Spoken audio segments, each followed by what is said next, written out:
Hey YouTube, Gideon's Tactical here, doing another quick knife review for you.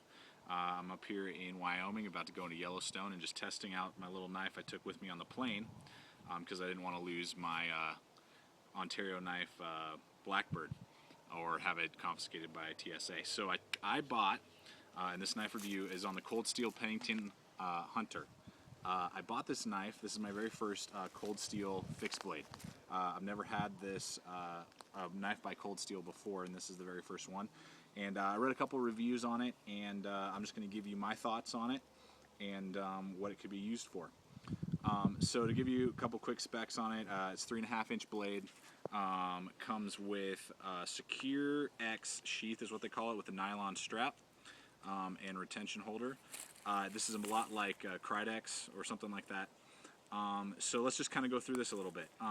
The main reason that I bought this was for two purposes. One, as a backup survival knife to my Blackbird SK5, and as an everyday kind of self-defense fixed blade, just kind of as a backup fixed blade. Because it's 3.5 inches, and in Colorado you have to have a 3.5 inch or under size fixed blade, otherwise it's illegal to carry on your person hidden. So I wanted something that I could hide in my pack, or put it away, and I'm not going to get tagged for it and arrested or confiscated from me. So that's why I bought this particular knife. The sheath, hard plastic, but it's a nice hard plastic here. I really like it. It's not Krydex like I said, but it's something different. They did a really good job with this. I think there is no drainage hole on it, but I don't think you need it for this particular knife with the type of steel, and we'll get to that in a second. But comes with 6 holes with screws that hold on the belt loop and the retention strap.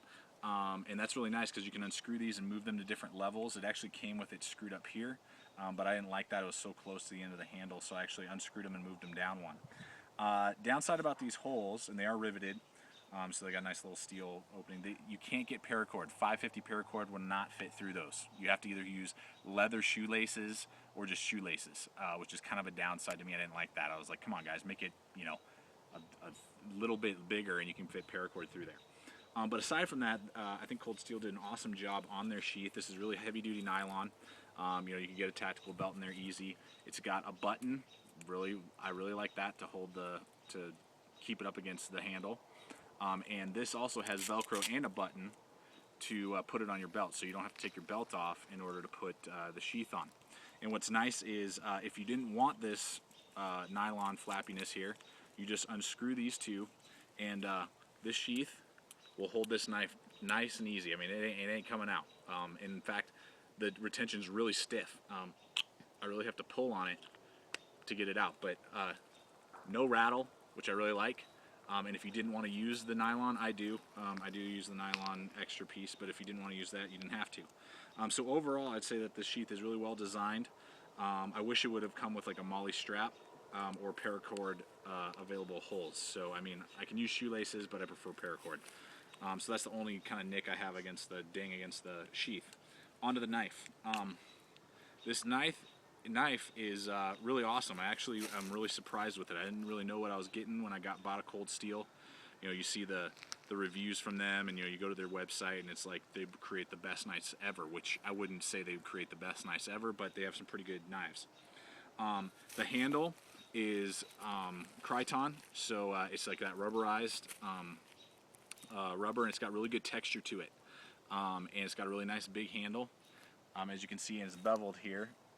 So it fits your hands really nicely. I wear if I could talk today. I wear large size gloves, and it fits my hand really nice. And it's got enough that if you're wearing an extra large, you could definitely fit your hand on there as well. With a really nice finger guard right there.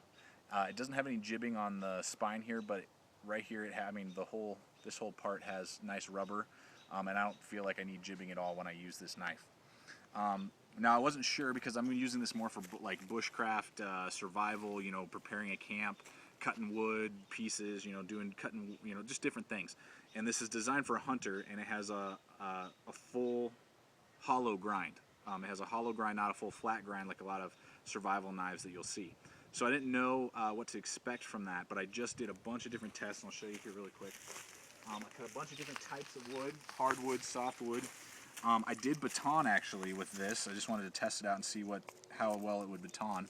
I batoned, looks like an 1.5 inch piece of wood, and split that sucker nice and easy, and it's still sharp.